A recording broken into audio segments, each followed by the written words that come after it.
관심, 또 국가적 관심, 또 연구자들의 관심, 이것이 막 폭발적으로 증가했지 않습니까? 이런 걸 보통 이제 행복 열풍이라고 그래요. 이런 현상을 두고 지구촌이 행복 열풍에 휩싸였다라고 얘기합니다. 우리 한국은 약간 이제 세계 추세보다 한 10년 됐거든요. 10년, 20년. 그래서 19세기 후반은 아니지만 2000년대 들어와서부터는 행복에 대한 관심이 대단히 커졌죠. 자, 그러면 왜 지구촌에 이런 행복 열풍이라는 것이 불어닥쳤을까요? 원인이 뭐겠습니까? 행복하지 않아서 생긴 현상이라는 게 조금 가슴 아픈 얘기입니다. 우리가 행복해서 이런 열풍이 생기면 좋았을 텐데 그건 아니고 불행해서 행복하지 않아서 행복 열풍이 생겼다 이렇게 얘기할 수 있어요.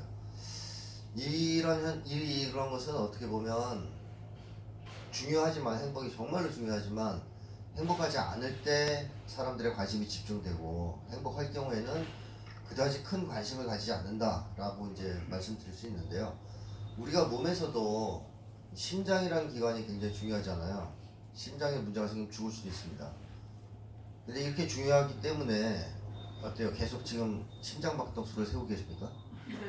그런 사람은 없어요, 그렇죠? 평소에 관심이 없습니다, 별로. 근데 언제 관심이 생깁니까? 심장에 이상이 느껴질 때죠. 뭐 이상하게 빨리 뛴다, 가슴이 조여지는 것 같다. 그럼 그때부터는 관심이 가요. 계속 신경이 쓰입니다. 그리고 인터넷에 막 심장질환 쳐보기도 하고 그러죠.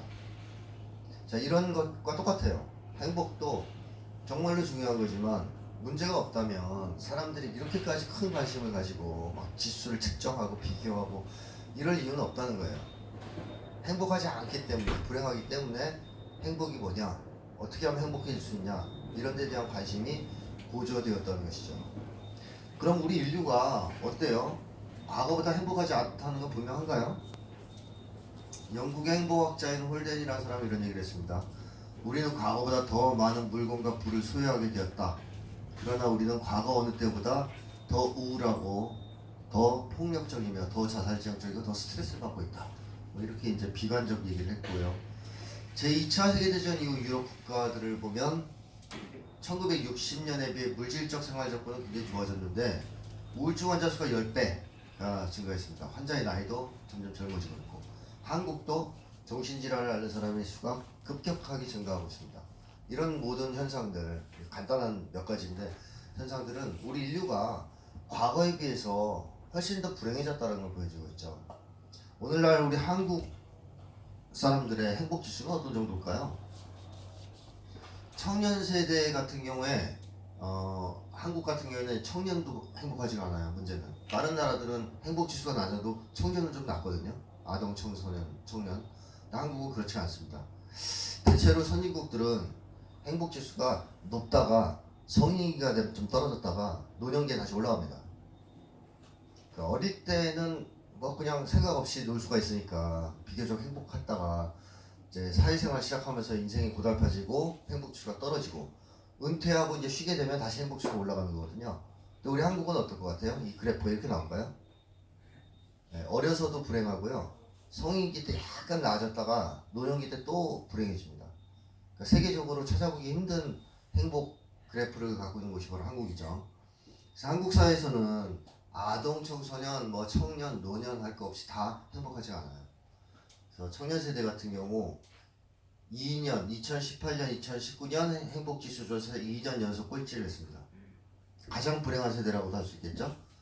그 다음에 어린이 같은 경우에 한국 아동의 삶의 만족도는 100점 만점에 60.3점으로 OECD 형국 중 6년째 꼴찌를 차지하고 있습니다.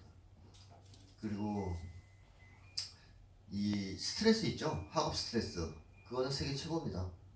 우리 한국의 아동 청소년들이 세계적으로 거의 제일 불행하다 해도 과언이 아닐 정도로 사실 상태가 좀 안 좋습니다. 성인과 노인도 마찬가지죠. 노인 자살률 선진국 나라들에 비해서 몇 배 이상 높죠. 자, 이렇게 전 세대에 걸쳐서 한국인이 지금 행복하지 않다라는 것이죠. 그래서 이제 한국 사람들은 행복을 강렬하게 이제 추구하기 시작했다. 도대체 행복이라는 게 뭐냐? 어떻게 하면 행복해질 수 있냐? 여기에 대해서 많은 사람들이 관심을 갖게 되었다라는 것이고 세계적으로도 그렇다는 겁니다. 이게 행복 열풍의 첫 번째 원인이죠. 자, 그럼 또 하나의 원인이 있을까요? 행복 열풍에 하나의 원인이 더 있습니다. 그 처음에 자본주의 사회가 만들어졌을 때 이 자본가들이 노동자들을 잘 대우해주지 않았죠. 아시는 분들은 이미 다 알고 계시겠지만 정말 심각할 정도로 잔인한 착취를 했습니다. 초기 자본주의 때. 예를 들면 노동시간이 기본적으로 14시간에서 16시간 사이를 할 정도였고, 그럼에도 불구하고 받는 돈은 뭐 정말 생활을 할 수 없는 정도의 박봉을 주고, 그 당시에 노동사건도 없었어요. 노동조합 같은 거 만들 수가 없었습니다. 그런 거 금지돼 있었어요. 그러니까 노동자들은 그야말로 그냥 잔인한 착취를 당하면서 근근히 살 수밖에 없었던 시절인데요. 초기 자본주의 때. 그러자 어떤 문제가 생겼냐 하면 피로 문제가 생깁니다. 피로. 그렇게 장시간 노동을 시키면요 당연히 피로해질 거 아니에요? 그럼 일을 제대로 못하겠죠. 그럼 자본가들 입장에서는 돈을 벌 수가 없습니다. 피로해서 일을 못하면. 그래서 이때부터 어떤 연구가 폭발적으로 시작되냐면 학계에서 피로와 관련된 실험들, 인체공학적 해법들이 폭발적으로 연구되고 발표되기 시작합니다. 자, 그런데 노동자들이 계속 이렇게 피로한 상태에서 일을 하지는 않을 거 아닙니까? 저항하기 시작했겠죠. 그게 이제 노동운동입니다. 대표적으로. 그래서 유럽 같은 경우에 이제 1800년대 후반부터 노동운동이 폭발적으로 이제 증가하기 시작하고 또 사회주의 운동도 활발하게 벌어집니다. 그러니까 노동자들이 정말 이제 이대로 못 살겠다, 뒤집어 엎어야 되겠다 하는 생각을 가지고 맞서 싸우기 시작했다는 건데요. 자, 그러면 자본가들은 어쩔 수 없죠. 노동자들이 저항을 하는 데다가 또 만약에 이 저항을 마냥 짓누르다 보면 사회주의 혁명이 발발할 가능성이 있었기 때문에 대폭적으로 양보하기 시작합니다. 노동 상권도 보장해주고 임금도 올려주고 복지제도도 만들고 이렇게 이제 자본주의가 좀 바뀌죠. 이런 걸 이런 시절을 자본주의 황금기 보통 이렇게 얘기합니다. 왜냐하면 일반 사람들 입장에서 살기가 좋았거든요. 평등한 편이었으니까 자본주의가. 그게 한 70년대까지라고 보시면 돼요. 그럼 이때까지는 노동자들이 자본가들한테 탄압이나 착취를 당해서 정신적으로 스트레스를 받거나 괴로우면 어떤 방식으로 그걸 해결했겠습니까? 그런 걸 노동운동이나 각종 사회운동을 통해서 진보적인 활동을 통해서 해결을 했겠죠. 따라서 정신적으로 그렇게 심각하게 나빠지는 일은 없었습니다. 정신건강 상태가 지금보다 좋았다는 겁니다.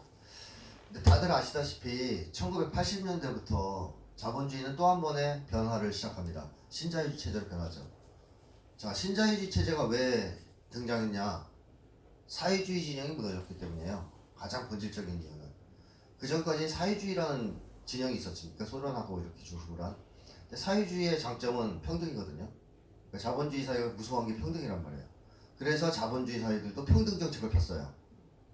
분배를 제대로 하고 뭐 이제 복지제도 만들고 이런 걸 한 거예요. 근데 이제 사회주의가 다 무너지니까 자본가들 입장에서는 더 이상 신경 쓸 이유가 없죠. 겁낼 이유가 없는 거죠. 그래서 다시 평등 정책을 철회하고 불평등을 확장시키기 시작합니다. 간단하게 얘기하면 이윤 추구를 더 치열하게 하기 시작했다는 거죠. 국영기업 민영화시켜라, 규제 철폐해라, 우리들 가져가는 돈에 제한을 걸지 말라, 그리고 세금 내려라, 그리고 노동자들은 임금 적게 주고 분열시키고. 그러면서 전 세계적으로 나타난 현상이 80, 90년대를 넘어서면서 노동운동이나 진보운동이 거의 쇠퇴몰락합니다. 한국도 90년대를 정점으로 사회운동이 거의 내리막길을 걸어서 지금은 굉장히 약해졌죠. 자, 세계적으로 그렇다면 이제 노동자들이 일을 하면서 너무 힘들고 괴롭고 또 저임금으로 괴롭고 이러면 그거 어떻게 해결하려고 하겠어요? 그 스트레스를. 옛날에는 노동운동이나 사회운동을 통해서 그걸 해결하려고 했겠죠. 근데 해결 방법이 없어졌죠. 따라서 정신적인 문제가 심해지기 시작합니다. 해결 방법이 없기 때문에 정신이 이제 악화되는 거죠. 정신건강이. 그래서 이제 20세기 후반 들어서면 사회주의 진영이 붕괴되고 개인 간 경쟁, 신자유주의죠. 이걸 부절되고 노동자들이 정신건강이 악화되면서 생산성이 저하되기 시작해요. 자본주의 사회가 큰 위기에 봉착하게 됩니다. 잘못 넘겼습니다. 노동자들이 일을 못하는데 옛날 같으면 자본가들이 걱정했던 것은 데모하는 걸 걱정했을 거예요. 노동자들이 데모하고 파업하는 걸. 근데 이제 그건 안 해요. 없어졌어요. 그런 건. 근데 회사에 나오는데 일을 잘 못해요. 집중을 못하고 뻑하면 결근하고 조퇴하고 그럽니다. 그래서 이제 왜 그러냐고 물어보면 너무 인생이 힘들어요. 죽고 싶어요. 막 이래. 우울하고. 그럼 때릴 수도 없죠. 근데 계속 노동자들이 그렇게 일을 못하게 되면 생산성이 나오지 않고 이윤을 추구할 수가 없다. 즉 돈을 벌 수가 없기 때문에 자본가들이 이제 어쩔 수 없이 회사 내에 상담가들을 채용하기 시작하죠. 그리고 행복 담당자를 두기 시작합니다. 안 그러면 자기가 돈을 못 벌게 생겼으니까. 그래서 쉽게 얘기하면 이 시절이 되면 자본가들이 이런 제도를 도입한 것은 국민들을 행복하게 해주기 위해서 또는 노동자들을 행복하게 해주기 위해서 그런 쪽은 사실 아니에요. 기본적인 관심은 어떻게 하면 얘들을 이런 우울한 상태에서 벗어나게 해가지고 일을 더 잘하게 만들까, 이 관심에서 자본가들이 행복에 관심을 가지기 시작한 겁니다. 그리고 자본가들이 지배하는 유엔이나 각 국가 정부가 행복에 대한 연구를 하기 시작한 거예요. 그래서 행복 열풍이 불어닥친 거죠. 자, 이렇게 이제 두 가지 이유가 있어요. 행복 열풍. 뭐 이제 물론 이제 자본가들도 행복하지 않아서는 어디 있는데요. 이렇게 이제 행복 열풍이 그냥 순수하게 우리가 불행하기 때문에 더 행복해지고 싶다라는 열망에서만 나왔다면 좀 나았을 텐데, 이 자본가들의 어떤 의도와 이 연관돼 있단 말이에요. 이 행복 열풍이라는 게. 따라서 행복이 좀 변질됩니다. 오늘날에 와서 행복이 좀 변질돼서 어떻게 변질됐냐? 대표적인 게 바로 집단주의적 행복론이 사라졌다는 것이죠. 과거에는 사람들이 행복 그러면 모두의 행복을 생각했어요. 모두의 행복. 그럼 모두가 행복하려면 이상사회를 건설해야 되는 거죠. 또는 뭐 사회를 바꿔야 되는 거죠. 그래서 과거의 행복에 대한 관심은 이상사회에 대한 열망 또는 사회개혁에 대한 열망으로 표출됐습니다. 뭐 이제 각종 사회운동, 진보운동 이런 거로 표출되었다는 것이죠. 그런데 이 신자유주의적 경쟁사회, 개인 간 치열한 경쟁이 벌어지고 있는 신자유주의적 경쟁사회에 들어서면서 이제 행복의 내용은 개인화됩니다. 이제 사람들한테 행복이 뭐냐? 이렇게 물어보면 넌 어떤 행복을 원해? 그러면 나의 행복을 얘기하죠. 우리 모두의 행복이 아니라. 다른 사람들에 대해서 별 관심이 없어요. 그 사람들이 행복하건 불행하건 그건 내 알 바 아니고 내가 행복했으면 좋겠다. 또는 내가 최소한 다른 사람들보다는 행복했으면 좋겠다라고 생각하기 시작합니다. 그러니까 행복이 집단주의적 행복에서 행복론에서 개인주의적 행복론으로 거의 이제 극적인 전환을 하죠. 그래서 요즘 사람들은 그냥 개인적 행복을 꿈꾸는 데다가 이 치열한 경쟁 사회에서 이 행복이라는 것이 개인 간 경쟁의 승리를 보여주는 하나의 수단, 징표로까지 이렇게 간주되기 시작했어요. 자, 간단하게 얘기하면 그런 거죠. 행복하다 누군가가, 그러면 그 사람은 성공한 사람인 거죠. 이 한국 사회에서 승리하고 성공한 사람, 경쟁에서 이긴 사람인 거예요. 그렇게 사람들이 느껴요. 누군가가 불행하다 그러면 아, 저 사람은 실패한 인생을 살았구나, 아, 루저구나, 이렇게 생각하는 사회가 됐다는 거죠. 따라서 각 개인들은 어때요? 남들보다 더 행복해야 된다라는 강박감이 생기지 않을까요? 왜? 남들보다 행복하지 않다는 것은 내가 실패한 인생을 살고 있다, 경쟁에서 패배하고 있다는 것을 의미하기 때문에 그건 싫죠. 그래서 한국 사람들은 남들보다 더 행복해야 된다라는 강박감이 있어요. 또 내가 불행하다, 행복하지 않다는 사실을 말하는 것조차 두려워합니다. 그러면 사람들이 위로를 해주고 공감을 해주는 게 아니라 아유 너는 실패자구나 이렇게 볼 가능성이 많기 때문에 행복하지 않다는 사실은 숨기려고 그러고 행복하다는 것을 보여주고 싶어하고 남들보다 더 행복해지려고 하는 이런 행복 경쟁이 한국 사회에서 벌어지게 됐다는 것이죠. 예를 들면 페이스북이나 이런 이제 SNS를 보더라도 사람들이 맛있는 식당 가서 좋은 음식을 먹을 때 꼭 찍어서 올려요. 제가 상당히 싫어하는 것 중에 하나인데 그게 배고플 때 그런 걸 보면 어때요? 기분 좋으세요? 네, 배고플 때 보면 굉장히 자극적이죠. 기분 나쁘죠. 자, 근데 어쨌든 개인적으로 그냥 나 일기 차원에서 올린다 이러는 건 괜찮은데 많은 경우 사람들은 내가 이렇게 잘 살고 있다, 행복하게 살고 있다, 이걸 과시하기 위해서 보여주기 위해서 올리는 경우가 많습니다. 여행지에 가도 여행은 열심히 안 하고 사진만 찍어서 올리는 사람들이 있어요. 근데 반대로 집에서 러닝 입고 신라면 끓여 먹는 장면 올린 사람은 보셨어요? 거의 없죠? 사실 그게 더 인간적이고 매력적인 장면일 텐데 그런 건 안 올려요. 왜냐면 그런 사진을 올리면 위험하죠. 너는 찌질하게 사네. 불행하게 사는구나. 웃으면서 먹어도 그렇게 얘기해요. 신라면 먹으면 불행하다 이 사람은. 자, 그런 것 때문에 사람들이 행복을 자꾸 보여주려고 그러고 불행한 장면을 보여주지 않으려고 하는 이런 이제 현상이 생기는 거죠. 어쨌든 이런 이유 때문에 오늘날에는 소위 행복 산업이라는 것도 이제 등장했고 자본가들은 또 행복을 하나의 상품으로 만들어서 엄청 팔아먹고 있어요. 행복자 안 들어간 데가 별로 없을.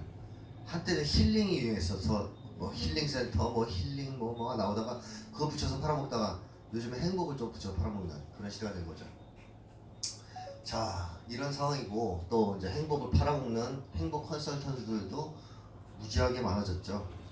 그래서 행복 전도사들이 많았습니다.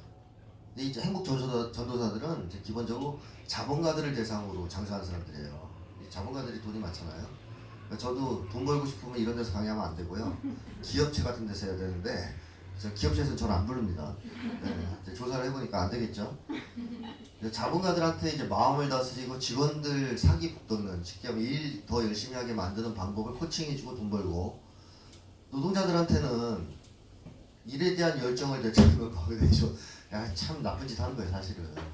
이제 그런 걸 하고 실업자들한테는 네가 실업자가 된 것은 사회 구조, 사회적 문제다 이렇게 얘기해주지 않죠. 또 뭐 실업 대책을 국가가 세워줘야 된다 이런 얘기도 하지 않아요. 무슨 얘기를 해요? 다른 데 관심을 가져라. 받아들여라. 뭐 긍정적으로 사고해라. 어떻게 보면 너에게 실업은 좋은 일일 수도 있다. 이딴 얘기를 해주면서 돈 벌죠. 자, 이런 식의 이제 행복 컨설턴트들이 이제 마구마구 들으면서 한국에도 한동안 행복 전도사들이 아주 난리를 칠 때가 있었습니다.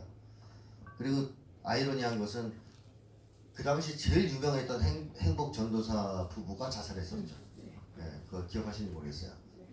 그러니까 이제 가짜란 얘기죠. 본인이 행복하지 않은데 행복을 팔아먹은 거 아니겠습니까? 자, 이 정도로 이제 오늘날의 행복 열풍에 대해서는 약간 이제 정리를 하면 될 것 같고요. 이제 본격적으로 행복이 무엇이냐 하는 데 대해서 얘기를 좀 해보고 싶은데요. 다들 행복해지고 싶다라는 것은 이제 모든 사람들의 이제 열망인데 행복해지기 위해서 제일 먼저 해야 될 게 뭘까요? 뭐 어떻게 하면 우리가 행복해질 수 있을까요? 행복해지려면 무엇부터 해야 될까요? 행복이 무엇인지부터 알아야 되지 않을까요? 행복이 뭔지 모르는데 어떻게 행복해질 수 있겠습니까? 만약에 우리가 행복에 대해서 잘못 이해한다면 나는 행복해지고 싶어서 어느 쪽으로 막 움직이는데 그 결과가 행복이 아니라 불행일 수도 있지 않을까요? 제일 중요한 것은 행복이 무엇이냐는 것을 정확하게 이해하는 것입니다. 그래서 그 얘기를 좀 하고 싶은데요.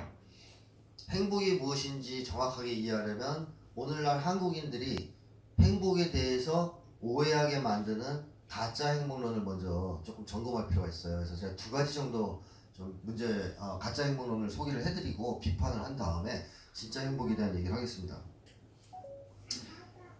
첫 번째로 대표적인 가짜 행복론은 물질주의 행복론이죠.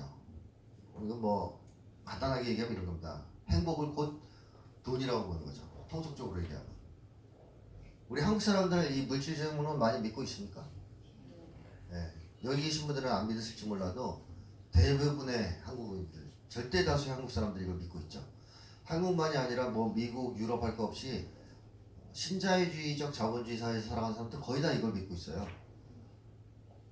한국 사람들이 이 물질주의 행복론을 많이 믿고 있다는 것은 어디에서 우리가 쉽게 확인할 수 있냐면 한국 부모들이 전 세계에서 가장 공부 강요를 심하게 하는 부모들 아닙니까? 자식들한테 공부하라고 막 괴롭히고 못 놀게 하고 사교육 시키고 못하면 막 혼내거나 사랑을 안 주거나 이런 식으로 자식들을 괴롭히는 부모들이잖아요. 우리 한국 부모들이.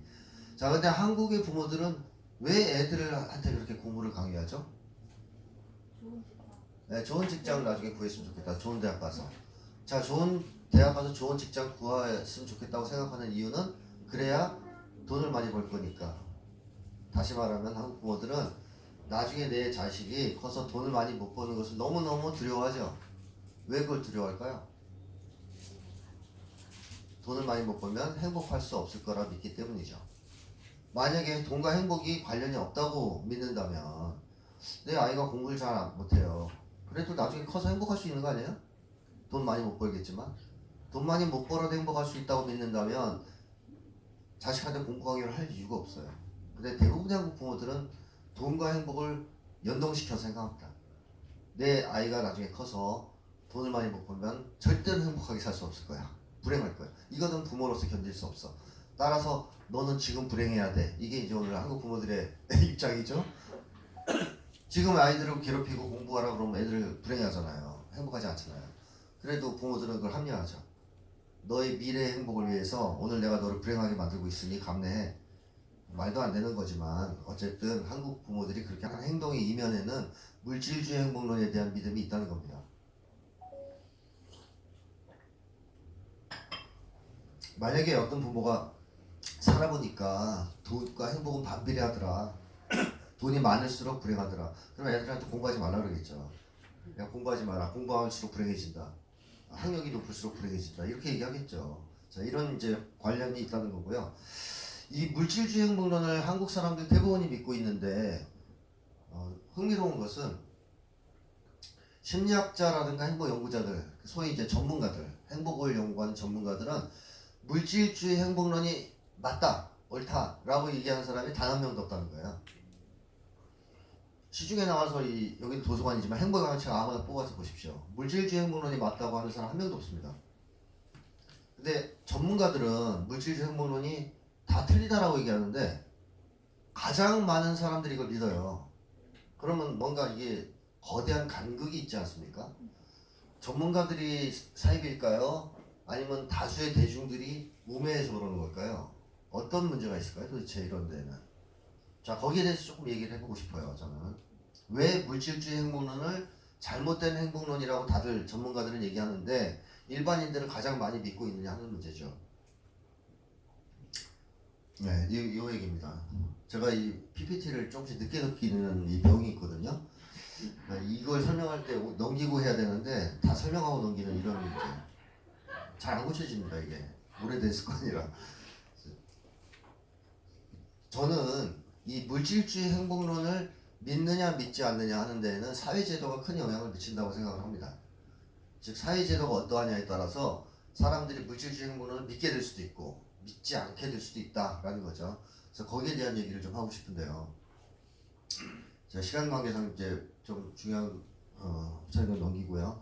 이런 질문을 돈이나 좋은 자동차 같은 물질적 요소가 당신에게 의미하는 것은 이런 질문을 무차별적으로 사람들한테 했단 말이에요. 이런 대답을 해요. 자, 보시면 어느 나라 사람일 것 같아요? 이게 다 같은 나라인데요. 우리나라죠? 이 젊은이들 말투잖아요. 완전 많이 벌고 싶어요, 뭐 이런 거. 자, 한국 젊은이들 명동거리에서 인터뷰를 했더니 다 거의 대부분 저런 대답을 합니다. 그럼 우리 한국 젊은이들은 거의 다 물질주의 행복론을 믿고 있다는 걸 알 수 있죠, 이걸 통해서. 자, 그런데 또 어떤 나라에 가면 아까 똑같은 질문을 했을 때 이렇게 대답하는 나라들도 있어요. 각각 다른 나라들이에요. 물질적인 건 별로 의미 없어. 돈은 그저 사람들을 타락시키는 아주 센 얘기를 하시는 분도 있고, 또 뭐 풍족하진 않지만 지금 뭐 그럭저럭 나는 행복하니까 돈이 뭐 무슨 의미가 있냐 이렇게 얘기하는 나라도 있고, 돈이 중요하지 하지만 정말 더 중요한 것은 인간관계, 사회적 관계야 이렇게 얘기하는 사람들도 있어요. 즉 물질주의 행복론을 믿지 않는 사람들이 있다는 거죠. 나라들이 어떤 나라일까요? 딱 느낌이 이제 북유럽은 꼭 들어갈 것 같죠. 네.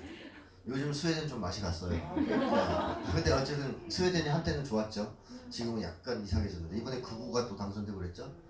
자, 아이슬란드, 덴마크, 바누아투라는 나라인데요. 바누아투는 작은 섬나라입니다. 태평양상에 있는. 아이슬란드와 덴마크가 북유럽형 사회죠. 북유럽형 사회. 이 북유럽형 사회는 한국하고 좀 틀리죠. 다들 아시는 분들이 많겠지만 기본적으로 한국은 개인의 생존을 개인이 책임집니다. 그것도 치열한 경쟁 속에서 자기의 생존을 꾸려나가야 됩니다. 따라서 돈이 없으면 어때요? 어떻게 돼요? 누가 도와줘요? 죽죠. 굶어 죽을 수가 있습니다. 가장이 돈을 못 벌면 가족이 모두 길거리에 나앉을 수도 있죠. 따라서 한국 사람들은 돈에 대한 두려움, 돈이 없는 것에 대한 두려움이 굉장히 크죠.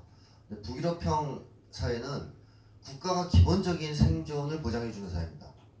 예를 들어 무상의료, 무상교육, 저렴한 임대주택제도, 노후대책, 실업대책, 직장 취직 이런 것까지 국가가 다 책임지고 해주는 그런 사회.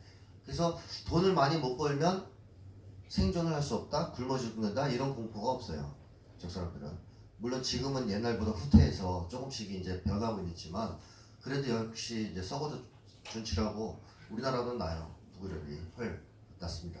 근데 어쨌든 이런 나라 사람들은 일단 돈이 없어도 당장 굶어 죽는 것도 아니요. 뭐 사는데 큰 지장이 있는 게 아니기 때문에 돈을 많이 못 번다. 여기에 대해서 별로 걱정하지 않고 그 결과 물질주의 행복론을 믿지 않는다라는 거고요. 또 하나 이제 북유럽형 사회의 특징, 한국과의 차이점은 소득 격차 같은 게 적다는 거죠. 우리보다 훨씬. 북유럽 같은 데는 택시를 몰든 병원에서 의사를 하든 월급 차이가 크지가 않아요. 그렇기 때문에 직업을 가지고 사람을 평가하고 그 돈이나 직업을 가지고 평가한 다음에 거기에 기초해서 차별하거나 무시하거나 하는 그런 문화가 없어요.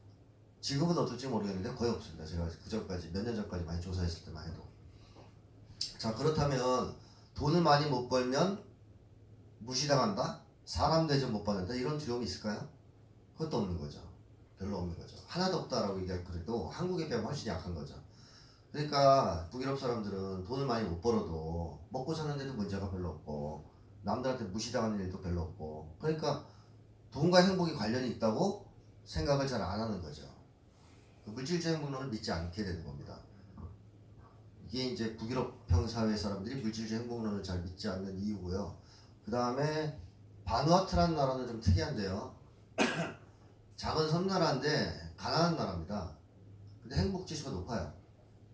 이 사람들은 자연 환경이 좋아가지고 그 열매 뭐 이런 게 많고 그 다음에 바다에 나가면 물고기가 잘 잡히고 먹을 걱정은 안 합니다. 기후도 좋아서. 근데 지금은 이제 위기에 처했대요. 얼마 전에 기사를 보니까 기후 변화로 잠기고 있답니다, 섬이. 네, 그래서 여기 이제 물고기가 잘 안 잡힐 수도 있는데요. 어쨌든 그 전까지는 괜찮았어요. 사람들이 먹고 사는 거 걱정 안 했어요. 그러니까 이런 얘기를 하는 거예요. 풍족하진 않아도 먹고 사는 거 걱정 없다라는 얘기를 하는 거죠. 그리고 바누아투 사람들은 대가족 제도죠. 우리 옛날식으로 그냥 농촌 공동체처럼 대가족 제도입니다. 한 막 20명 막 이렇게 모여 살고 그래요. 근데 경제가 발전하지 못해서 그런 하여튼 10명, 20명 중에 가족 중에 취업자는 한 명 정도 있다고 봐야 되는데요. 그 사람이 돈을 벌어오면 그 대가족 모두 나눠 쓰는 거예요. 그러다 이 사람이 실업자가 되면 또 다른 사람이 취직해서 벌어오면 다 같이 나눴어요. 자, 그러면 사람들 사이의 관계는 어떨까요? 좋을까요? 나쁠까요? 좋죠. 굉장히 좋게 지냅니다. 잘 지내요. 니 거 내 거 없이. 인간관계가 이렇게 좋다 보니까 행복지수가 높게 나오죠. 대체로 가난하지만 인간관계가 양호한 나라들은 행복지수가 높게 나옵니다. 코스타리카 이런 나라들도 행복지수가 상당히 높아요. 자, 이렇게 세 나라들은 물질주의 행복론을 믿지 않는데요. 그것은 물질주의 행복론이 틀렸다 맞았다를 떠나서 믿지 않아도 될 만한 사회에서 살고 있기 때문에 믿지 않는 것이고, 한국 사람들이 물질주의 행복론을 굳게 믿는 것은 안 믿으면 안 될 것 같은 사회에서 살고 있기 때문에 그걸 많이 믿고 있다라고 얘기해야 되겠죠. 자, 뭐 이런 이제 데이터도 있고요. 실제로 연구를 해보면 돈은 행복과는 거의 관련이 없긴 합니다. 수많은 연구들이 이제 밝혀낸 바에 의하면 그 대표적으로 돈과 행복이 큰 관련이 없다는 것을 보여주는 것이 풍요의 역설 현상인데요.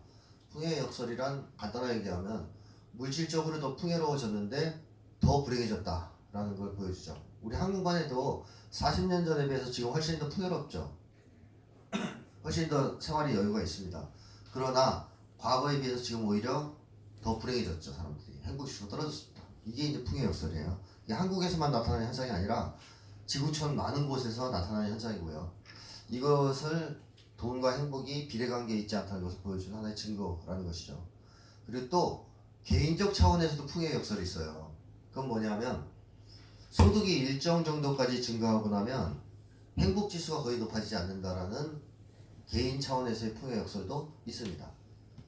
소득이 어느 정도 증가할 때는 행복지수가 같이 증가하는데 그게 어느 선을 넘어서면 그 다음부터는 아무리 소득이 증가해도 행복지수가 올라가지 않는 현상이 있다는 것이죠.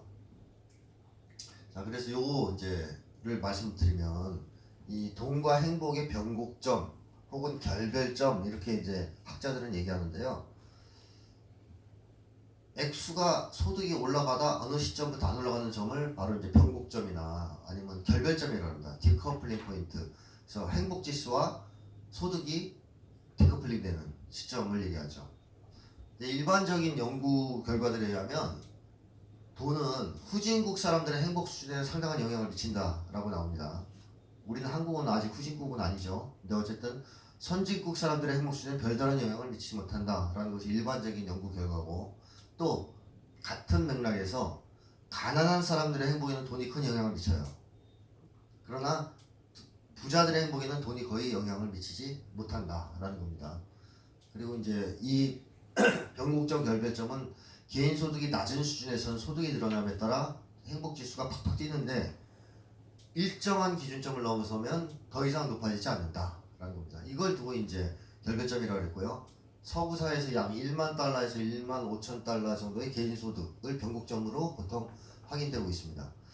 우리 한국은 어느 정도 될 것 같아요? 결별점이 어느 정도의 디커플링 포인트가 있을까요? 400 정도 됩니다. 400.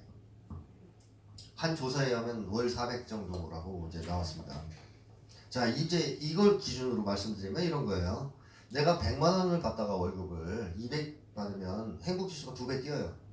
뭐 300 받으면 3배, 400 받으면 4배까지 뛰어요. 막 팍 뛰죠. 그러니까 행복지수와 소득이 막 비례관계에 있는 거죠. 이때까지만 해도. 근데 400을 넘어서기 시작해서 500으로 뛰면 어떻게 돼요? 행복지수가 떨어집니다. 한국은 특이한 점이 행복지수가 떨어진다는 거예요.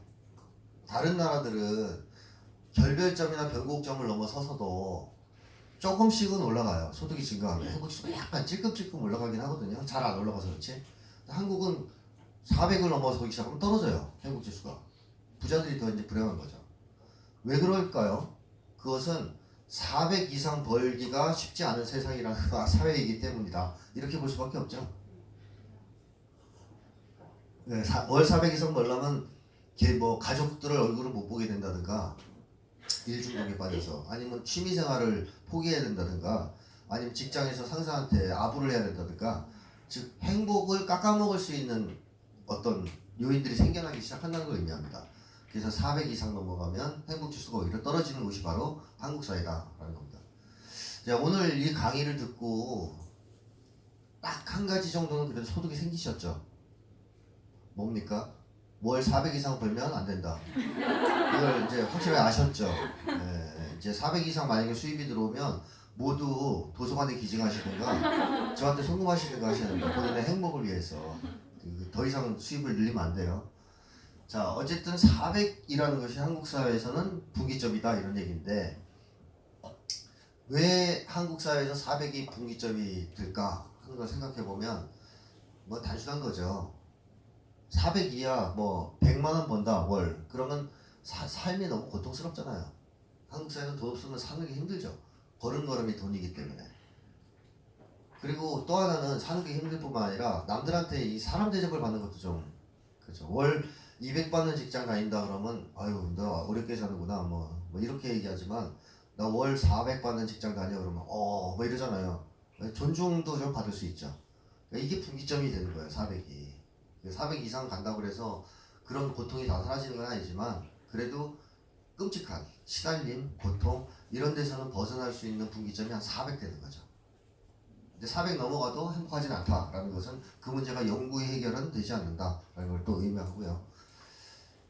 자, 어떤 분들은 결별점 이후에는 돈과 행복, 그 소득과 행복이 같이 움직이지 않지만 400 이전에는 비례관계 있지 않냐, 그러면 돈과 행복이 관련이 있다고 볼 수 있는 거 아니냐라고 얘기하시는 분들도 있는데, 그거는 돈과 행복이 관련이 있다는 증거는 되지 못합니다. 자, 월 100을 받다가 200, 300으로 올라가면 행복해지는 걸까요? 돈 때문에? 아니면 돈이 좀 늘어나면서, 소득이 늘어나면서 고통이 줄어드는 걸까요? 고통이 줄어드는 거라고 봐야 되겠죠. 돈 없으면 다들 경험해 보셨을 거예요. 돈 없으면 근심 걱정에서 벗어날 수가 없지 않습니까? 자잘한 돈 걱정. 근데 한 월 400 혼자 사는데 400 정도 번다 그러면 일단 그런 걱정은 없는 거예요. 그러니까 고통이 줄어드는 거죠. 그러면 행복을 증가시킨 건 아니죠. 고통을 줄여준 거죠. 근데 고통이 줄어들어도 행복 지수 측정하면 올라가게 돼 있어요. 그렇기 때문에 행복 지수가 올라가는 거지. 행복과 이게 관련이 직접 있기 때문은 아니다라는 것입니다. 그래서 돈은 어디까지나 도구적 수단이기 때문에 이 고통을 줄여주는 효과는 있다. 가난한 사람들한테. 그래서 가난한 나라, 가난한 사람들한테 돈이 큰 영향을 미치는 거로 연구 결과가 자꾸 나오는 거예요. 왜냐하면 고통을 확확 줄여주니까 돈이 올라갈수록. 그러나 행복은 고통이 없는 상태는 아니죠. 고통의 부재가 곧 행복은 아니죠. 나는 고통스럽지 않아요. 그래서 행복해요. 이건 아니잖아요. 그래서 이게 돈이 행복을 가능하게 해준다. 돈이 사람을 행복하게 해준다. 라고 말할 수는 없습니다. 요거 가지고. 자, 결론적으로 돈은 사람을 행복하게 해줄 수 없다. 그리고 부자들이 더 행복하지 않다는 한국의 통계 이런 걸 봤을 때 뭐 돈을 많이 버는 것은 행복을 추구하는 데서 기본은 해야 되겠지만 고통 때문에 이 기본은 줄여야 되겠지만 돈을 목적으로 살아가는 것은 사람을 행복하게 해줄 수 없다라는 것을 보여주고요. 또 사람들이 돈을 밝히면 밝힐수록 더 불행하다는 연구 결과들은 너무 많습니다. 그런 것을 이제 심리학계에서는 물질주의자라고 하는데요. 돈 밝히는 인간을. 이 물질주의자들이 행복하지 않다라는 증거들은 너무 많습니다. 연구 결과들은.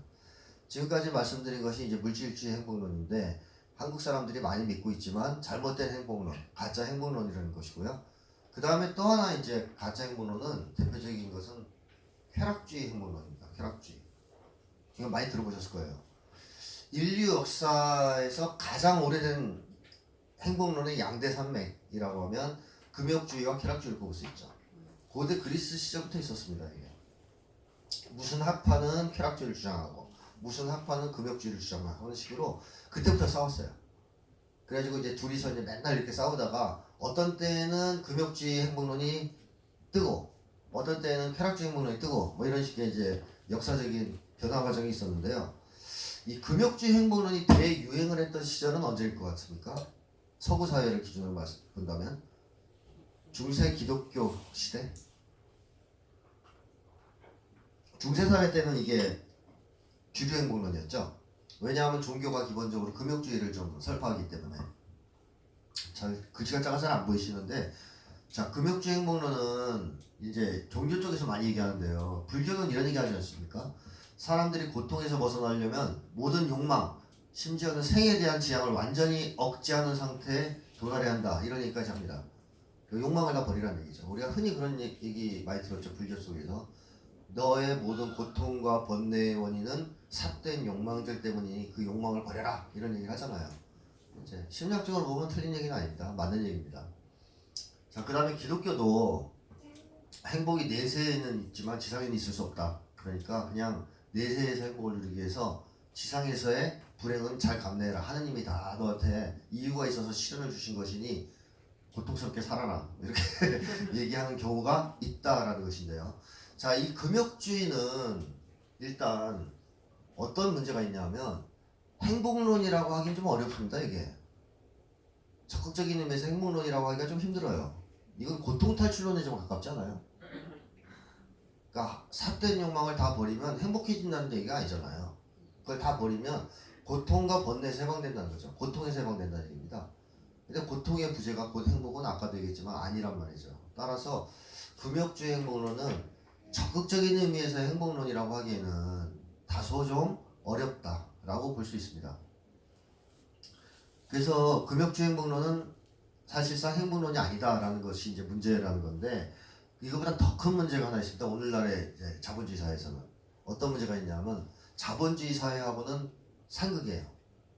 어울리지가 않습니다. 금욕주의 행복론이 중세시대 때 주류 행복론이 될 수 있었던 것은 그 당시 종교가 지배하는 사회였기 때문이죠. 근데 오늘날은 종교가 지배하는 사회가 아니죠. 자본주의 사회입니다.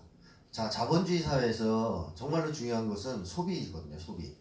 삼성이 스마트폰을 2천만 대를 만들었어요. 팔릴 거라고 예상하고. 근데 한 대도 안 팔려요. 그럼 삼성 어떻게 될 것 같습니까? 망합니다. 삼성 아니라 삼성 할아버지라도 망합니다. 그렇게까지 안 팔리면. 삼성만 망할까요? 삼성이 돈을 대주는 은행, 뭐 부품업체 같이 다 망합니다. 이게 자본주의 사회에서 주기적으로 찾아오는 공황이에요. 공황이 터지는 거죠. 삼성 거기 무너지고. 자, 이렇게 자본주의 사회는 생산을 잘한다고 해서 돌아갈 수 있는 사회가 아니고요. 생산